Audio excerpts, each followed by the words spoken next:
Well, this is a good news, bad news video. So, obviously, if you're seeing this, you know the bad part.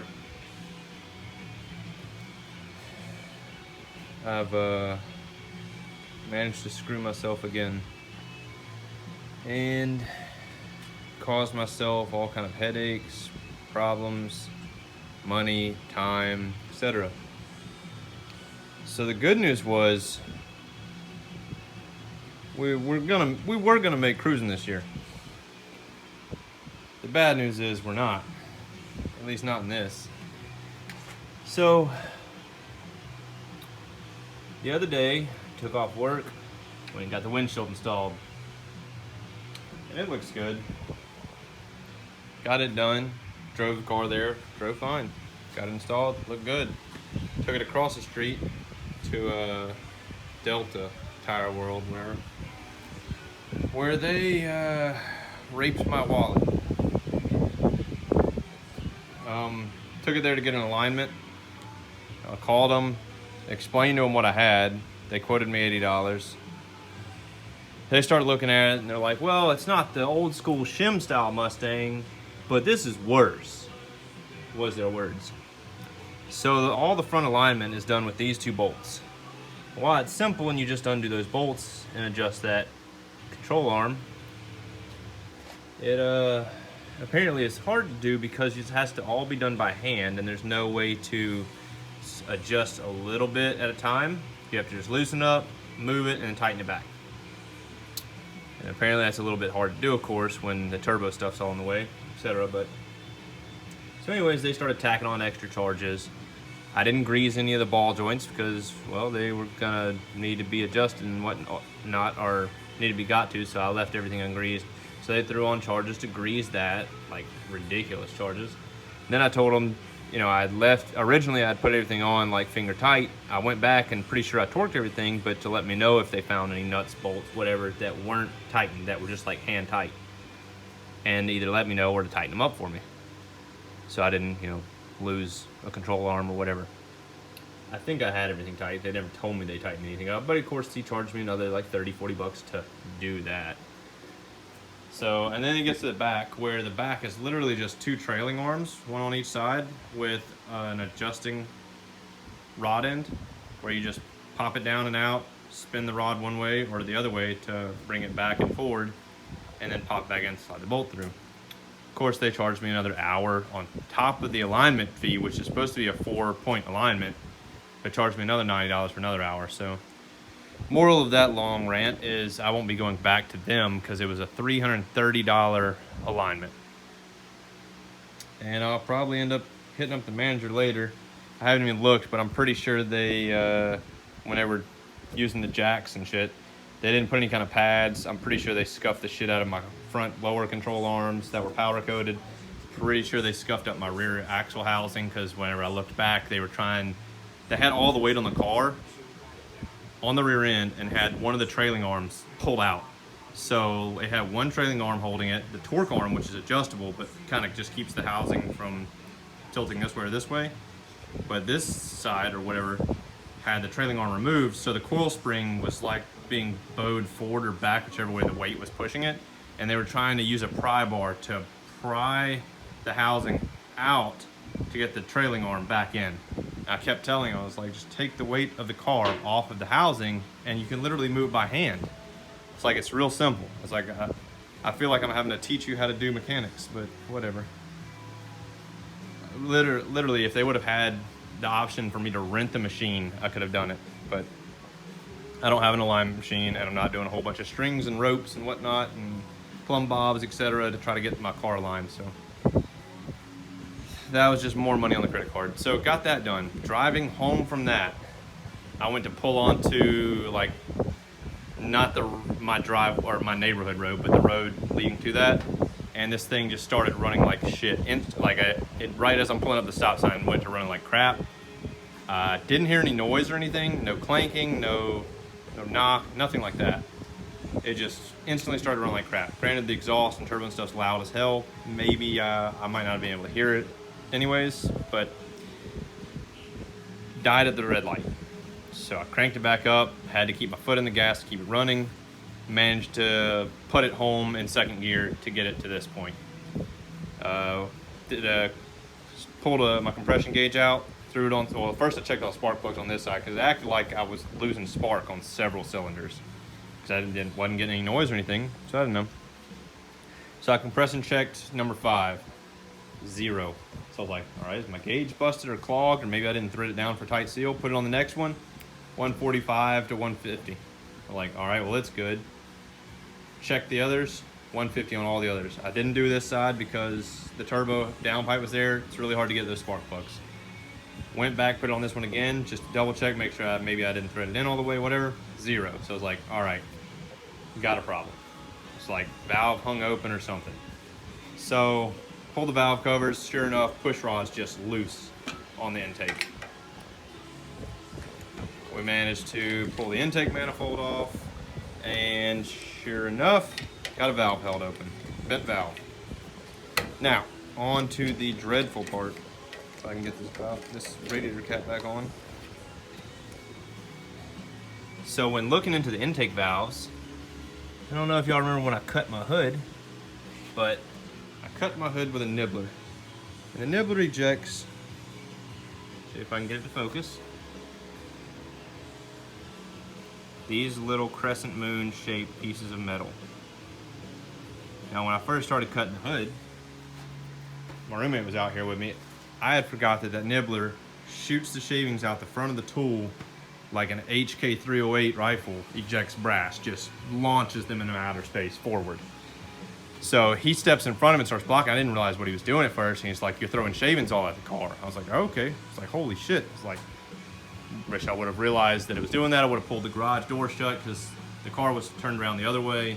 I had the stand out front with the door open and just did not realize I was slinging shavings. So I had shavings all over, you know, the fenders, the cowl area, the roof of the car. Some got in the car because there wasn't a windshield.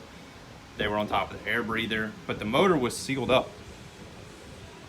All right, had the distributor in. I had the naturally aspirated regular just air cleaner on top of the poly. Everything was closed up. The turbo wasn't hooked up. No intercooler was here, as far as I remember. No piping done. The turbo was sitting here with tape over the inlet, paper towel shoved in the outlet, and the exhaust was, I think, also taped off, maybe? I don't know. I might have actually had the downpipe on at that point. I don't even remember. But the motor was sealed up from what I could tell. I don't know. I still currently don't know how those little crescents got into the motor. But when I looked into the intake ports, I could see the shavings like in the valves. And this is my bent valve.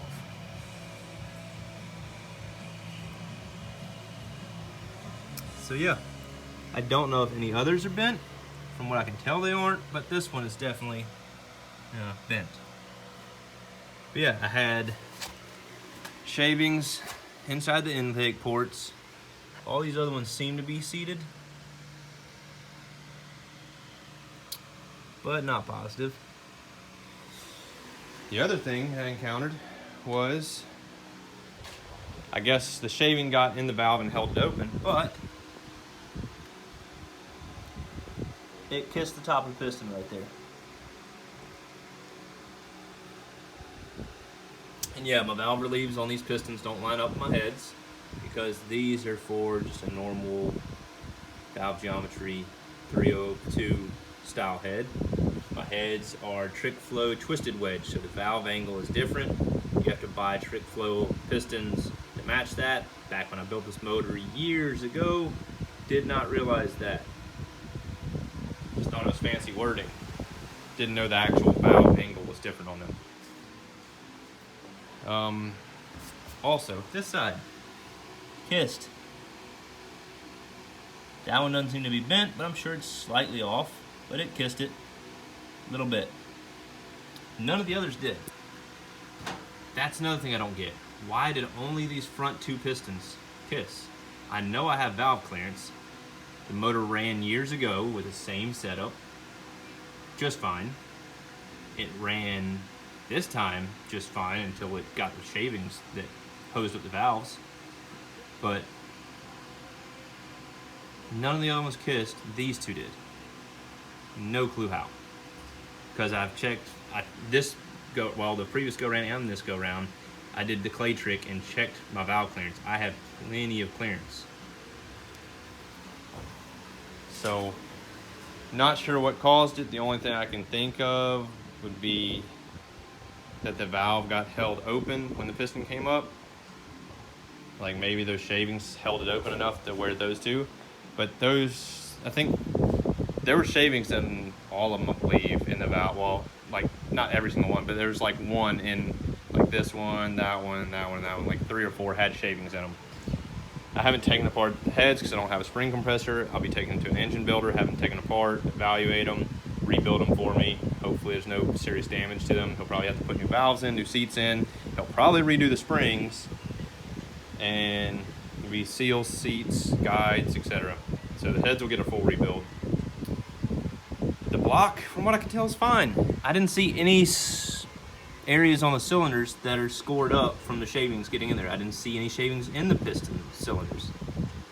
I haven't drained the oil yet to see if there's any that got down in the oil galleys, but I don't think so. It looks like they just got in the intake system. But like I said, I don't know how. Clueless. I've got a 351 Cleveland I'm going to look at tomorrow and hopefully pick up. That is a pretty good deal on it. It's not what I want to put in this. I don't even think the motor mounts match the Windsor. I'm not positive, but I don't think they do. But my headers don't match Cleveland unless you can put Windsor heads on a Cleveland, because I don't know. I'm not real motor savvy when it comes to swapping parts around on them. So if somebody knows, I know they have those Clever engines, but I was thinking that was Windsor bottoming with a Cleveland head, because the Cleveland heads were real good. But maybe it is the other way around, but it's only the 2-bolt Cleveland. It's not the good 4-bolt main one. But if everything checks out and it looks good, I'll probably pick it up and either sell it or see if I can trade it for a 351 Windsor. And maybe my motor builder or my machine shop here will take it on a trade if he's got a 351 Windsor block. But this isn't going to make cruising this year for sure, unless I just come across some heads for nothing that are decently performance and can handle my cam lift. Because I don't have the tool, I don't have new valves to repair these, I don't have the spring compressor, I don't have springs. I mean, if I found a head, I could swap the springs out of these into another head maybe if I had the tool, but it's too much. Another problem I came across was the downpipe. After they did the alignment, my downpipe hits the sway bar. And this is just bent. It's not like cracked through yet, at least. I think it just crushed it a little bit there where it impacted from hitting bumps and whatnot. But anyways, I've got to do something with this. I'll have to extend this some to bring this down a little bit. This side may be fine. I might have to extend this down some too, don't know. But on top of that, my turbo's undersized too much. The AGP sold me a turbo that will not work with this setup. They told me that the V-band housing on the exhaust side would work with this and not be a problem. But in reality, what they sold me is ideal for a twin turbo setup on this or 351 or 427 small block. However, it's way too small for a single turbo build. So I'll be buying an on-3 turbo most likely. Along with that, I'll have to re-weld this. I believe my wastegate is welded on after it reduces down to like 2" or whatever. So chances are I'll have to redo that because I have to get this back to, I think, 2.5". And right now I think it's like 2", or it's on 2" pipe. I believe it has to go to 2.5" pipe. So I'll have to redo that. It's just non-stop headache. I really need a 351 Windsor block just for future and to get built. I wish I had, I mean, if I went that, I'd have to change the roller cam. That's tons of money more. Roller lifters. If I got another block, these are 60 over pistons. It's $500 worth of pistons I'd have to buy, $500 worth of rods I'd have to buy. Like, it's just money on top of money on top of money, constant. So the cheapest method is to fix these heads, throw it back on this setup, fix this downpipe for the new turbo setup. The new turbo is roughly $400 or $500, and then send it. See how long it goes. Because I don't have the money to put into another motor right now. I just don't. So I'm hoping that the bottom end of this is fine and it'll last. But other than that, for the short time it was out, I got all kind of compliments on the car. It drives pretty well, seems to handle decently, the brakes work great. Got my fire extinguisher mounted down there with a quick release pull pin. Got all my interior for the most part done, except for the back seat area. Still got to figure that out. My glass is all in. It's not aligned. Still got to fix this weather stripping up top. Still got to line my windows, my quarter glass. Still got to get the weather stripping around the doors done. Got to line these rear quarters still. And the only other good thing is, I guess I'm glad it showed in time, but at the same time, it's like salt in the wound. That showed up today. So now she's officially named. But yeah. Sorry any of the people that were hoping to see me out and about for cruising, but you'll have to wait at least to see me in this car. I'll probably still go out. I took the whole week off work, and I don't really have any work I can do to this because it's going to be waiting until Monday to take the heads to the builder, and he's normally not quick. I'm sure he's got a line of other projects ahead that he's got to get done, so I'll probably be 2 weeks out on heads. I can do my weather stripping and work on my glass alignment, and that's about it. Put my trim in up here. Past that, I don't know. I guess another thing that this benefits is I can fix this shenanigans. I'll take my intake to my machine shop guy and see if he can drill and tap me a bung for this other sensor. I don't know if I can, well, I can't put it in here because the distributor mounts here. So I'll see if he can put it either up here somewhere or back on this angle somewhere where it can get a better reading, because right now it's not getting anything to it really because there's no heater flow. So it's literally just whatever's flowing through here and coming up to here from just sitting. So it takes forever to get a reading, and then when it does, it takes forever to adjust and show accurate. So I really have to go off my Holly for my coolant temps.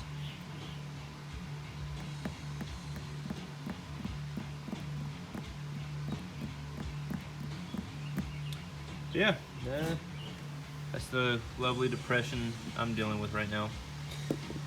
Yeah, I did call AGP just to see if they could do anything for me. Pretty much they said no, that I should have gone with a larger, like 1.27 AR T4 housing to make this work. But it's like $240 for that housing. I can buy a whole new turbo for like right at $500 and then not have to swap housings and shit. So screw it, I'm just gonna buy an on 3, I think. And I'll just leave this bagged up until I go with a twin turbo build, and I'll save this for that. Alright guys, sorry for the bad news and the downer, but it's his life, I guess. Maybe next year I'll have more of the car done. Get my headliner, get my door panels all done, maybe have something done with this backseat area, maybe be working on a roll cage, who knows. But I need to buy a different clutch for it because this 6-puck sprung clutch is way too aggressive for street driving. It wants to, if you try to slip the clutch going through parking lots, it just shakes itself to pieces. And maybe I'll have time to get my rear diff changed out to a true track where I won't be one wheel peeling when I actually get this thing rolling. And somebody hooked me up with info. I don't remember your name, so I apologize. With this vent, that little peg that's on the top section, you had pointed out that there is a nut that goes on that. If anyone knows where I can get one of those nuts or the hardware for that AC vent, let me know. It's like a self-tapping nut, but it's smaller, I believe, than the ones that hold this top bezel on. It's a little bit different. So if anyone knows where I can get one of those, let me know. Still need to buy that so I can fix that trim so it doesn't have that nasty gap. That'll be great. But all right. Thanks for watching. Catch me later. It'll probably be a couple weeks before I do another video because I haven't been in the mood to even come out here. It just ruins the mood, puts me down, etc. So I already know going to cruising and seeing a bunch of other cars is gonna make me feel like shit. All right, guys. Thanks for watching. Later.